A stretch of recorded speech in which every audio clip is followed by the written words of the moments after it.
ঢুকলোর মাথায় কি হয়েছে? এটা ঝুটি। এই তো ঢুকলো। Good morning, good morning, good morning.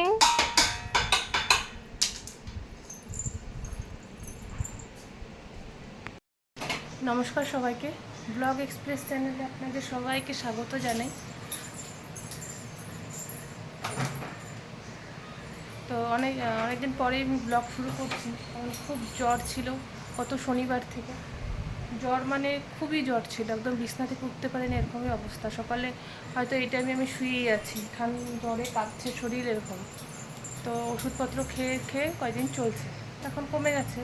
জ্বর হওয়ার পরে শরীরে একটা যে অসুবিধা থাকে সেটাই হয়েছে। এই যে হ্যাঁ হ্যাঁ, ও ব্লক করবে। এই যে যে যে বলো গুড মর্নিং, বলো গুড মর্নিং। হ্যাঁ গুড মর্নিং। হ্যাঁ, তো আজকে সকালে দুগুলো আসছে, একটু দুধ করবে, খেলবে। তো যাই হোক, জ্বরের পরে শরীরটা খুব অসুস্থ থাকে, তো সেটাই ছিল এতদিন। ওই জন্য ব্লগ করতে পারিনি। তো আজকে ভাবলাম শুরু করি একটু ব্লগ। ডুগলু আসছে, ডুগলুকে নিয়ে আসছি। এই যে আসো, এদিকে আসো ডুগলু, এদিকে আসো। তো ও আসছে, আর প্রচণ্ড কয়েকদিন গরম পড়লো, পুরো মানে বিভৎস গরম যাকে বলে, সেই 37 ডিগ্রি, 36-37 ডিগ্রি শোনা যাচ্ছে।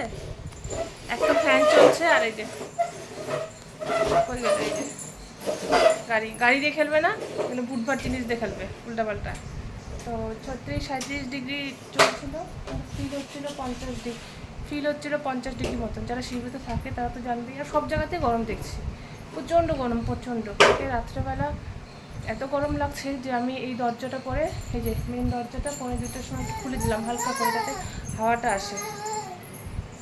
তারপরে পুরো হাওয়া দিল, হাওয়া দেওয়ার পরে বৃষ্টিটা সেরকম হয়নি, সকালেও এক ছোট বৃষ্টি হলো যখন গ্লুকোজ খেটে নিয়ে গেলাম আমি।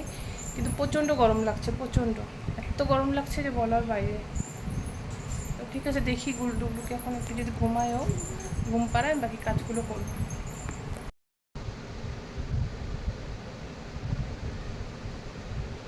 এই যে ডুগলু ঘুমাচ্ছে এখন, জাস্ট শোয়ালাম। এখানে একটা কোল বালিশ দিব আমি পাশে, কিন্তু আগে ভাবছি দেখি নখগুলো একটু কেটে দিইনি, নখগুলোর অনেক বড় বড় হয়েছে, দেখতে পাচ্ছেন। তো ভাবছি আগে নখগুলো কেটে দিইনি। আজকে দিনটাও ভালো আছে, শুক্রবার। যে ডুগলু ঘুমের থেকে উঠে গেছে। কতটুকু ঘুমাইছো তুমি? কতটুকু? জামা খুলে পড়ে যাচ্ছে, বলি বলি বলি, জামা খুলে পড়ে যাচ্ছে, ওই দিক দিয়ে জামা খুলে পড়ে যাচ্ছে। আমরা এখানে রান্না বান্না করতেছি একটু একটু। এই যে এখানে হচ্ছে আলু ভাজা, একটু ট্যাংলা মাছ দিয়ে। কই ট্যাংলা মাছটা কোথায় গেল? কোথায় গেল ট্যাংলা মাছটা? এই যে আমি আলুও ভাজতে বসিয়ে দিয়েছি। তো এই ছোট্ট একটা মিনি ব্লগ আমি আজকে শেয়ার করলাম। তো ঠিক আছে, ভিডিওটা তাহলে আজকে এখানেই শেষ করি। ভিডিওটা ভালো লাগলে লাইক, কমেন্ট, শেয়ার এবং সাবস্ক্রাইব অবশ্যই করবেন। দেখা হবে অন্য একটি ব্লগে। আজ তাহলে আসি, সবাই ভালো থাকবেন।